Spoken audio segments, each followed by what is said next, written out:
The next thing I want to talk about in archaeology is the need to be responsible in using archaeological evidence. You often get journalists that will write articles saying that the Bible's been disproved because of the latest archaeological research. Often these journalists, what they're doing is they're taking the extreme left of archaeological research.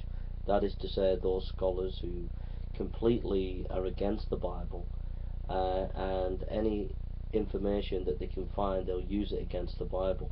And in archaeology, you could say that is the extreme left, where the more middle ground archaeologists who are more balanced would not take such an extremist view.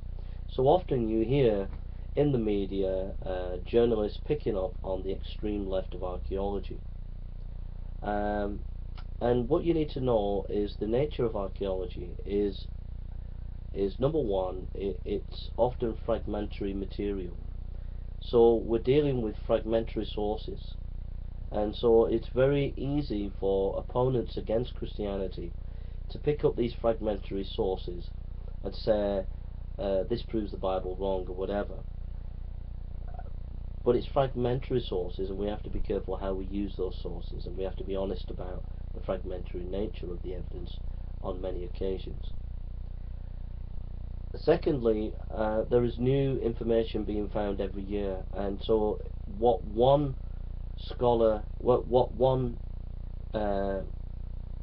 we might think is a done deal factually in archaeology can be turned over within a year by new findings. So we have to be tentative. We have to be aware of the new research that's being done in any archaeological field, and it's because of this piecemeal nature of archaeology, this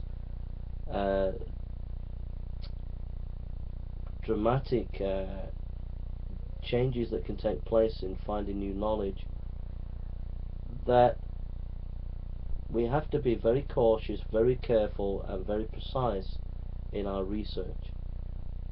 Excuse me. And I was going to sneeze there. And so that's a responsible way of using archaeology. So whenever you read a journalist or somebody or a video or whatever, you see a video and they're using it against the Bible, be very cautious. Remember those two lessons: the fragmentary nature of archaeological evidence, and secondly, the fact that we're constantly finding new information and the need to be constantly aware of what's going on in the academic world wherever research is being taken place in the field that the person who has made the video or journalist who's written the article is writing about. So again, you need to check the sources, you need to go and study it yourself. You mustn't take people's word for it, but you must go out and study yourself. Okay?